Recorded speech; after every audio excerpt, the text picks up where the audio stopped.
Good morning and welcome to the new edition of Better Thyself. Who doesn't suffer from disturbing emotions? Each one of us, at one time or the other, have emotions which disturb us. It may be no matter, but we get angry. And at no time we feel depressed, we feel sad, despondent. Some emotions need not be regulated. If you are happy, that's something which I'll call a blessing. If you're at peace with yourself, a sense of calm pervading all your senses, again, that is something to be counted as a blessing.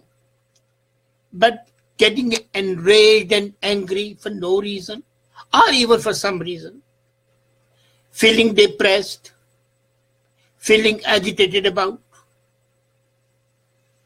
feeling sad, despondent. These are the emotions that need to be regulated. Now you would notice that I'm using the word regulated rather than control. Why?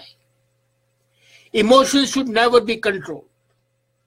Once you control your emotions, they can either turn you into a depressive maniac or stifle your whole personality.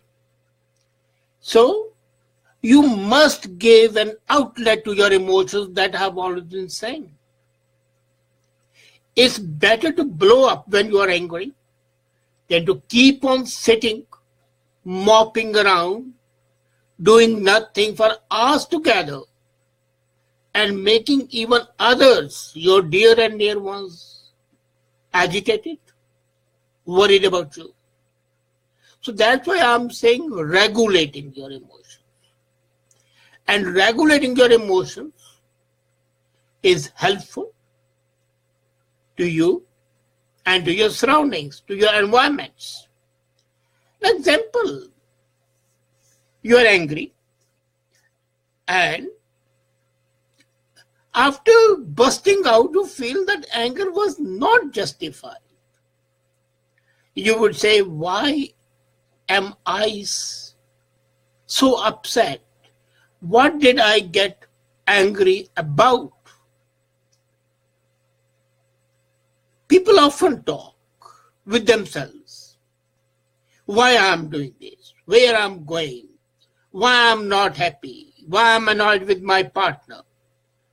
Why I'm worried at my job? These are all emotions which come flooding to you. And at times you feel that you need to unburden yourself.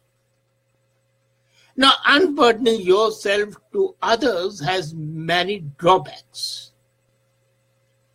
It's quite possible that even your most trusted friend might take advantage and betray your confidence. There's a saying that once you have given a secret, even to the wind, it becomes a public document, a public matter. And there's no sense in ruining after that, so you cannot and should not reveal your emotions even to your, whom you people consider to be absolutely dependable, except those whose interest, whose emotions are in sync with yours. And at times you may not be able to do that. So what do? I've often seen people talk to themselves, why I am doing this. No, that doesn't help. It's always unburdening comes when you talk to somebody else. And as I said, talking to somebody else is not beneficial. So what's the way out? Psychologists, some of them have been conducting work on them. Moses Clinical Psychology Lab has done a lot of work on that. And there have been 2 studies conducted. And we find that when you say, why I am upset, talking to yourself, you again become emotionally reactive. Now try to separate yourself from yourself. Don't talk to yourself in first person, talk to yourself in the third person. Instead of saying why I'm upset, say, why is Mr. Singh upset? When you're referring to your third person, it leads you to think how others think about you, and you can see this evidence in brain. This helps you gain a tiny bit of psychological distance from your experience and from yourself.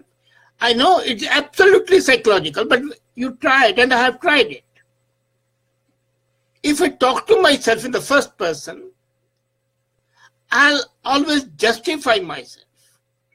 When I talk to myself in the third person, there'll be more objectivity, and there will be a certain distance. It's just like confiding to a psychiatrist. Now, this is basically the concept of confession in the Catholic Church.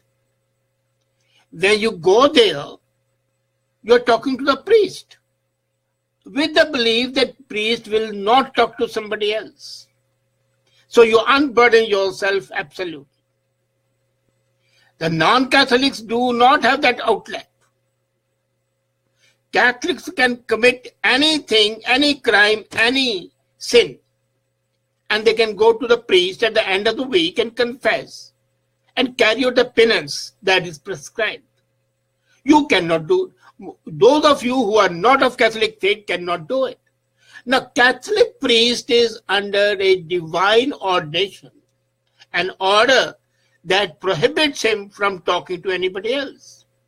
Even if one has committed a murder and goes to the priest and tells him that he's a murderer, the priest is obliged not to inform the police.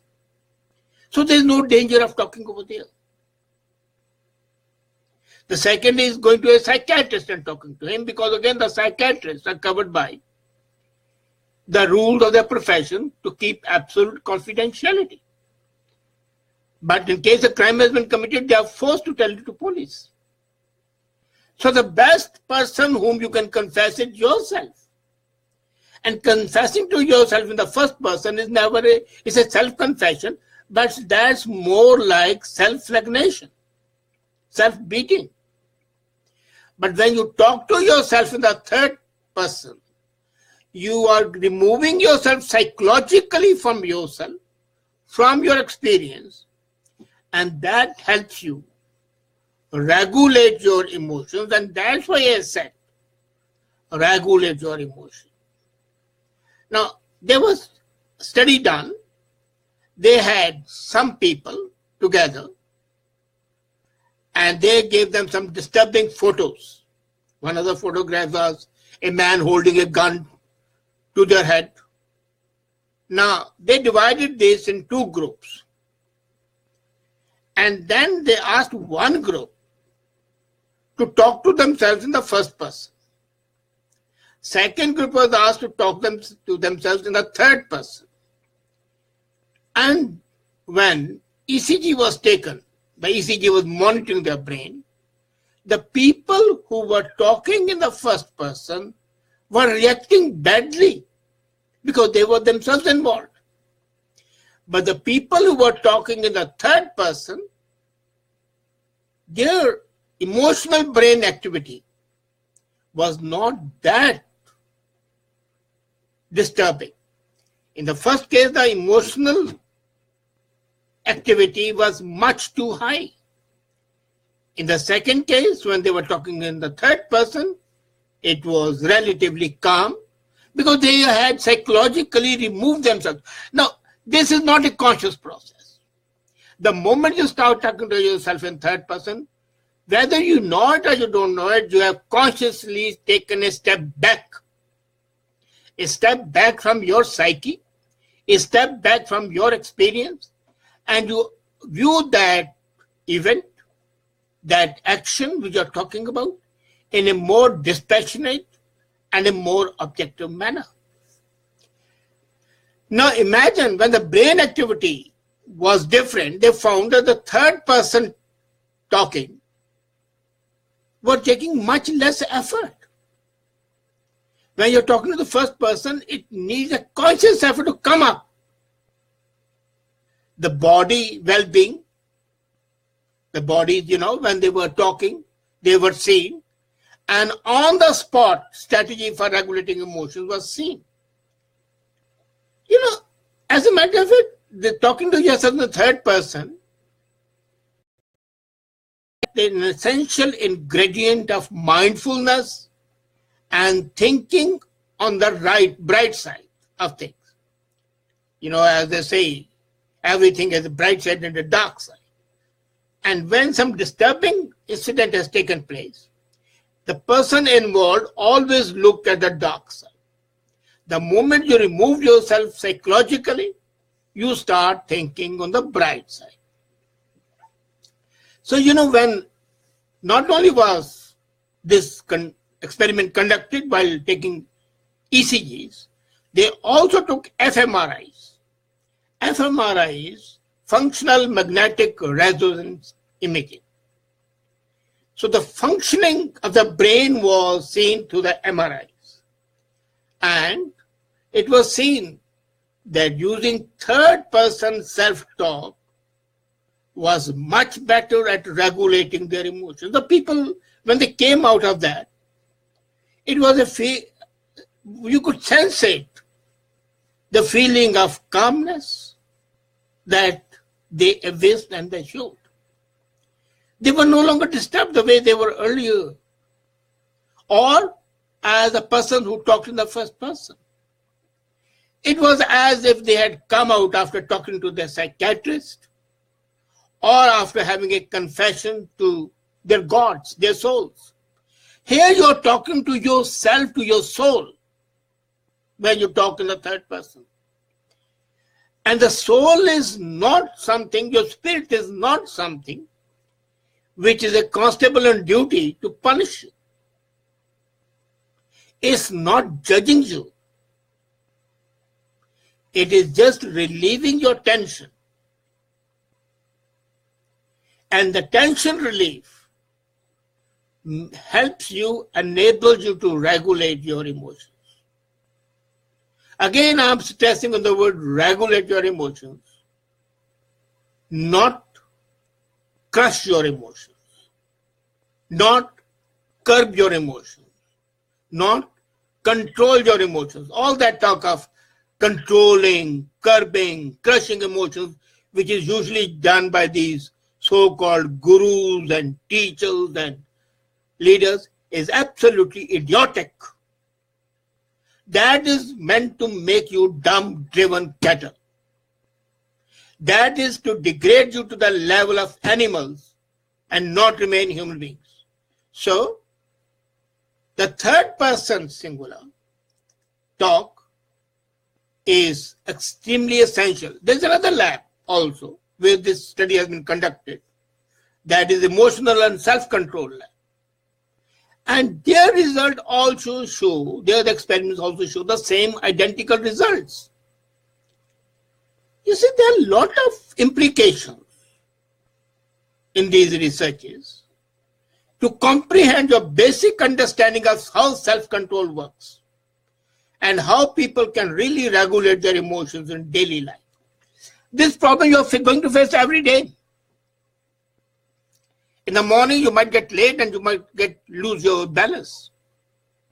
But while driving down to the office, you can say, well, what were you doing, so-and-so, Mr. So-and-so? Not what I was doing. The moment you start thinking on those third lines, your emotion will start ebbing away. You know, this is the basic concept why tragedies appeal to you. When you watch a tragedy, Aristotle says that you have a feeling of catharsis. What is catharsis? Catharsis is the sublimation of your emotions. Suppose a man slips on a banana. Your first instinct would be to laugh at that man. Wow, he has spoiled his clothes.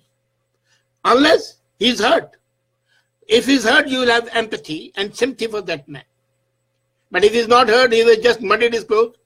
You will think, well, I'm more intelligent than he is. Whether you are intelligent or not is something different. This catharsis, which people normally call purgation of emotions, I call it sublimation of emotions. And when you're talking to yourself in the third person, you are enabling that process of regulating your emotions, leading to sublimation and seeing things in a better perspective. You are saved. If you are not a Catholic, you can't avail of the Catholic Church help in confession. And you cannot afford to go to a psychiatrist every time you have a problem. So what better way than address yourself as Mr. and Miss or Mrs. so-and-so. Be the third person talking to yourself, and you would find that your emotions, which were destructive or positive, both can definitely be well regulated, and that will make you a better person. And I think that's the aim of our episodes every Friday. Better thyself, regulate your emotions in a better way, in a way that doesn't make you psychopath or a sociopath or a depressive maniac, but a way that enables you to become a Homo sapien. Thank you.